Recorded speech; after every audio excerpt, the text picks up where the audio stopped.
Baik, Alhamdulillah. Bismillahirrahmanirrahim. Alhamdulillahi Rabbil Alamin. Wassalatu wassalamu ala ashrafil anbiya'i wal mursalin wa ala alihi wa ashabihi ajma'in. Rabbi shrah li sadri wa yassir li amri wahlul 'uqdatam min lisani yafqahu qawli. Rabbi yassir wa la tu'assir ya karim. Rabbi zidni ilma warzuqni fahma. Assalamualaikum warahmatullahi wabarakatuh. Apa khabar sahabat-sahabat yang berada di page Ustazah Muzayyanah? Kalau anda perasan, lama dah Ustazah tinggalkan. Lama pun tak adalah lama sangat kan. Kalau dulunya setiap hari dengan kuliah 5 minit ni. Tetapi sekarang ni Ustazah nak buat pembaharuan. Muncul semula bersempena 2 Zulhijjah hari Isnin. Ramai kita yang berpuasa meraihkan Zulhijjah dengan penuh kemuliaan, beramal salihat tanpa henti, tanpa jemu, Masya Allah. Dengan lafaz Bismillah, Ustazah memperkenalkan kitab La Tahzan. Masya Allah, La Tahzan, jangan bersedih. Sebab dalam banyak-banyak kuliah Ustazah sebelum PKP, ada satu surau sahaja yang minta untuk menekuni kitab ini. So surau tu pula memang dah lamalah sangat Ustazah tak bertemu. Jadi dalam banyak-banyak kitab yang Ustazah belik, apa agaknya nak share, rasa hasil daripada gerakan hati, semoga Allah izinkan ini yang terbaik untuk berkongsi kitab La Tahzan. Tebal sahabat-sahabat, kitab ni tebal sangat. Memang rasa macam ya ke nak bawa kitab ni dekat Kulim.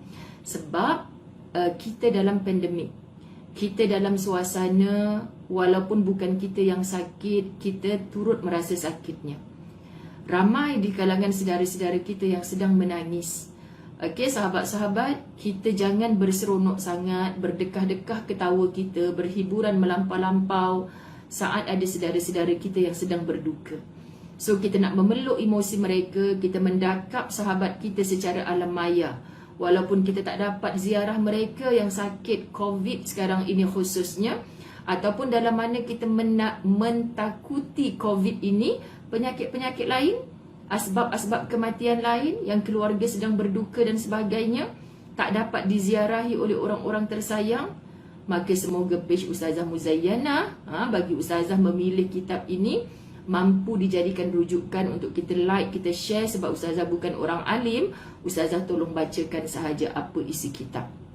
So insya-Allah sahabat-sahabat, antara 5 ke 15 minit insya-Allah. Okay, sebab apa? Sebab saya cubalah pukul berapa tadi startnya. Okay, jadi hari ini mukaddimah kitab La Tahzan. Saya percaya di rumah-rumah anda ada ramai yang memiliki kitab ini, sebab dia memang pernah meletup jualan dia. Okay, satu ketika dulu tulisan Dr. Aid Al-Qarni, kitab La Tahzan janganlah bersedih, dalam versi bahasa Inggeris pun ada. Okay, tapi Ustazah baca versi bahasa Melayu daripada muka surat pertama. Daripada muka surat pertama bertajuk Ya Allah. Sebut perkataan Ya Allah pun dah macam bergetar hati. Untuk siapa sahaja. Lebih-lebih lagi kalau kita baca, memang 5 ke 15 minit Ustazah tak sempat baca semualah. Okay, tapi Ustazah ambil yang sangat dekat dengan jiwa kita insya-Allah. Baik, kita rujuk kepada surah Ar-Rahman ayat 29. A'udzubillahi minasyaitonirrajim. Yas'aluhu man fis samawati wal ard kulla yawmin huwa fi sya'n. Kita biasa baca kan surah Ar-Rahman ayat 29. Semua yang ada di langit dan di bumi selalu memohon kepadanya. Semua yang ada di langit dan di bumi selalu memohon kepadanya, yakni Allah. Setiap waktu dia, yakni Allah, berada dalam aktivitinya. Makna sahabat-sahabat, kulla yaumin huwa fi sya'n. Setiap helaan nafas kita, Allah Subhanahu wa taala tahu apa yang dilakukan oleh Allah adalah untuk kasih sayangnya kepada kita.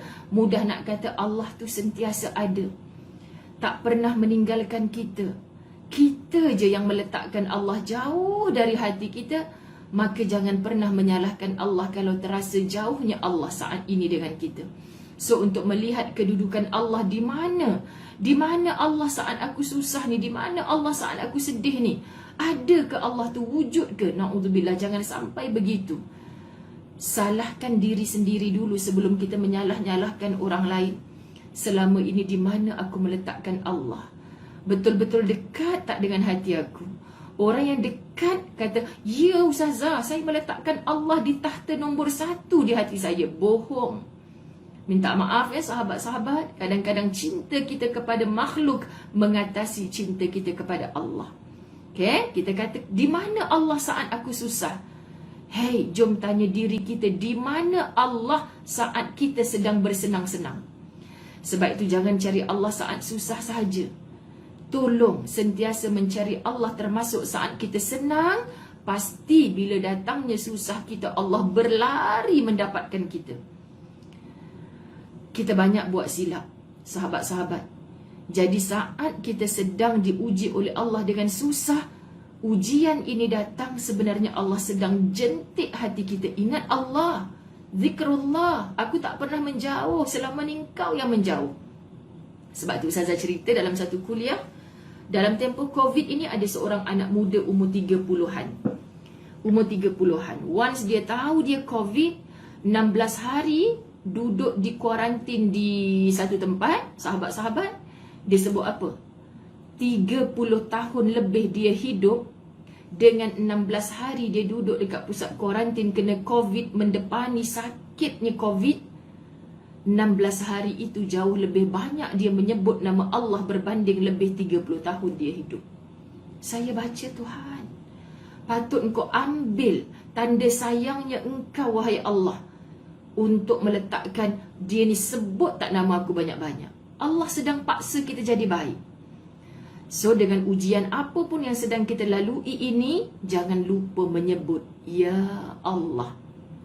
Kitab Latahzan menulis, apabila laut bergelombang, ombak bergelora dan angin bertiup kencang, semua penumpang kapal akan berteriak, Ya Allah. Faham tak maksud? Betul lah, bayangkan dekat tengah laut ni bergelombang, ombak bergelora, atas kapal dah tak boleh saling tolong-menolong, tak sempat nak halu siapa sahaja pun, datang mai tolong aku tengah susah ni dekat tengah laut. Takkan sebut siapa-siapa. Suasananya sama macam kita berada di udara ketika diberitahu oleh pilot kita ada masalah, kapal ni akan terhempas. Sempat lagi ke kita capai tangan orang sebelah, cengkam sampai luka tangan orang tu, dia pun nak selamatkan diri dia, dia tak boleh tolong kita. Hanya saat itu sebut Ya Allah. So nak dipaksa sampai sesusah itu ke baru kita menyebut Allah? Apabila seseorang tersesat di tengah padang pasir, kenderaan menyimpang jauh dari laluannya, dan para kafilah merasa kebingungan menentukan arah perjalanannya, sesat, menakutkan, tak ada sumber makanan, mereka akan berseru Ya Allah. Apabila bertimpanya musibah, bencana melanda, berlakunya tragedi, ia akan menyebut Ya Allah. Sebab tu tajuk pertama ni sangat sesuai, Ustazah. Ni kena baca ni. Betul lah Ustazah, masa kita senang-senang kita terlupa nak Ya Allah. So dengan senang kita itulah kita makin bermaksiat, makin menambah-nambah dosa. Bila kita susah ni kita berulang kali Ya Allah. Apabila berbagai usaha telah mampu kita, apabila berbagai usaha tidak mampu menyelesaikan, setiap jalan terasa terhimpit, harapan terhenti, dan semua jalan pintas telah buntu, mereka akan menyeru Ya Allah. Sekarang orang yang diuji Covid, di kalangan orang-orang yang Ustazah kenal, sahabat-sahabat, anak-anak murid, jiran tetangga, memang kita menadah tangan, berdoa, kita minta orang doakan. Sahabat-sahabat semua kita gigih dalam mendoakan mereka, sebab kita tak boleh sentuh mereka, kita tak boleh mendakap mereka. Kita hanya boleh bantu dengan doa, bagi sokongan kepada mereka untuk terus kuat melawan Covid. Tapi apa kebanyakan di lisan mereka? Saat ini Ya Allah Ustazah, siang malam saya bersungguh-sungguh minta dengan Ya Allah, meratap dengan Allah. Allahu Akbar. Sahabat-sahabat, Hanya kepadanya sahaja yang layak dipanjatkan kalimah-kalimah yang indah, doa yang ikhlas, bisikan yang jujur, air mata yang menitis penuh keikhlasan dan keinsafan, dan ratapan derita yang membingungkan. La tahzan, Allah sentiasa bersama kita apabila ratapan kita hanya kepada Allah. Kalimah-kalimah kita yang indah mengulang-ulang ayat-ayat Allah. Berdoa semata-mata disangkutkan hati kita dengan tawakal yang tinggi kepada Allah. Hanya kepadanya kedua telapak tangan dihulurkan setiap kali menjelang subuh. Kenapa setiap kali menjelang subuh? Sebab sebelum azan subuh itulah waktu yang sangat cantik, mustajab untuk kita berdoa.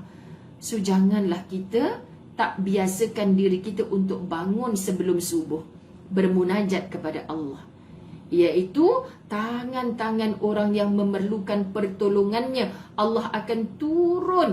Untuk apa sahabat-sahabat muslimin muslimat dirahmati Allah? Melihat, mencari siapa yang benar-benar sedang menadahkan tangan bermunajat memohon pertolongan Allah.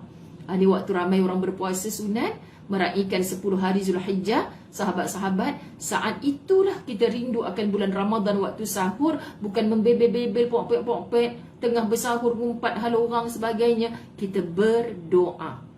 Waktu yang paling cantik jangan tinggal. Kalau tak boleh bangun 1 jam, 2 jam sebelum subuh, usahakan setengah jam, 20 minit sebelum subuh, sempat 2 rakaat solat sebelum datangnya azan subuh. Bermunajatlah dalam tahajud kita, bermunajatlah dalam sujud kita, insya-Allah. Tiap-tiap hari, walau hanya 2 rakaat istiqamah. Paksa diri sahabat-sahabat. Dan tatapan mata hamba yang penuh harapan. Kita nak berharap siapa lagi? Lagi mangsa Covid kan sahabat? Orang tak boleh ziarah, orang tak boleh pegang tangan kita. Allah, kesiannya saudara-saudara kita, semoga semuanya disembuhkan oleh Allah. Saya percaya bukan sedikit doa mereka. Jadi tolong jangan berputus asa dari rahmat Allah. Saat inilah Allah sedang menghulurkan tali, minta kamu tarik untuk kamu semakin mendekat dengan Allah. Siapakah yang layak menerima nasihat ini? Ustazah sendiri dan semua yang mendengar. Dan segudang benak yang bertanya tentang banyak peristiwa. Maksudnya, kita jangan kata, aku ada masalah kerja ni, nak mengadu ke Allah macam mana? Allah bukan boleh hantar bos baru ke aku. Kita selalu kata, kenapa mesti nak berdoa, nak mengadu ke Allah? Allah faham ke yang aku tengah gaduh dengan jiran? Jiran pula perangai macam tu. Semua Allah tahu, sahabat. Kalau tidak, Allah tak layak digelar Al-Alim, Allah yang maha mengetahui. Okey? Quran surah Asy-Syu'ara ada menyebutkan kalimah Allahu latifum bi'ibadi. Allah maha penyayang, maha lembut terhadap hambanya. Kan? Allah, Masya Allah. Sebaik-baik nama, susunan huruf yang paling indah, ungkapan yang paling tulus, dan kata yang paling bernilai. Perkataan apa itu? Perkataan Allah. Allah. Jangan sampai lisan kita ni tak boleh melafaz menyebut nama Allah. Apalagi dalam An-Nahl ayat 53. Wa ma bikum min ni'matin faminallah. Nama Allah lagi. Apapun nikmat yang kalian terima, semuanya berasal dari Allah. Rumah besar ni Ustazah, sejak saya dapat gaji banyak. Jangan sombong. Apa saja nikmat yang kamu dapat, semuanya dari Allah. Wa ma bikum min ni'matin faminallah. Semua dari Allah. Kalau tak sihat boleh kerja, tak kerja boleh dapat kereta besar macam tu, nak bayar bulan-bulan sebagainya. Semua dari Allah. Jangan sombong. Kita tutup dengan penutup tajuk pertama. Kami berlindung kepadamu dari segala ketakutan, kecuali hanya takut kepadamu. Tak takut Covid, tapi takut Allah. Hai Ustazah, tak takut Covid, buat apa keluar pakai mask? Maksudnya jangan mentakuti makhluk bernama Covid itu mengatasi takutnya Allah. Takut Covid kan main, pakai mask, hand sanitizer, 2-3 lapis pakai mask, patuh sungguh SOP, tahniah, anda orang hebat. Tapi anda tak rasa takut pun dengan Allah. Terbukti kan dalam setahun lebih Covid ni, kita berdoa semua kesayangan kita yang sedang diuji sembuh. Ada orang yang baru 2 hari kat pusat kuarantin, sesak nafas meninggal. Ada orang 20 hari dekat ICU, sebulan dekat ICU, sihat sekarang ni siap boleh mencangkul lagi. Maksudnya COVID tu bukan Tuhan. Jangan pernah takut kepada makhluk bernama COVID, mengatasi takut kepada Allah. So sekarang yang sihat, takutkan Allah. Yang sakit, takutkan Allah. Inilah ketakutan yang sebenar. Macam mana takutkan Allah? Ya Allah, aku ni sembahyang pun hujung-hujung waktu, Allah terima ke tanpa sebab ni aku solat hujung-hujung waktu ni? Lebih parah lagi, buat apa aku sembahyang? Sembahyang pun aku kena berhenti kerja juga. Itu tanda orang tidak takutkan Allah. Kenapa kita takut COVID? Kita patuh sungguh SOP. Kata takut Allah, tapi tak patuh pun SOP Allah. Ada kaedah kan? Rukun iman dah lengkap penuh ke tidak? Rukun Islam dah buat sungguh-sungguh ke tidak? Itu tanda orang yang patuh sungguh-sungguh dan takutkan Allah. Kami berlindung dan bertawakal hanya kepadamu. Kami berlindung dari kepasrahan, kecuali hanya pasrah kepadamu. Kami meminta hanya kepadamu, memohon pertolongan hanya kepadamu. Hanya engkaulah sebagai pelindung kami, kerana engkaulah sebaik-baik pelindung dan sebaik-baik penolong. Masya Allah, tabarakallah sahabat-sahabat. Kita tekuni setiap hari kitab Al-Tahzan antara 5 minit ke 15 minit. Minta maaf saya tak tengok jam tadi. Okey sahabat-sahabat, kita tak boleh panjang. Sekadar kita kongsi-kongsikan untuk mendakap emosi semua rakan-rakan, keluarga yang kita sayang. Sayang semua kerana Allah, kekal dalam iman sampai ke akhir hayat kita. Wabillahi taufiq wal hidayah. Assalamualaikum warahmatullahi wabarakatuh.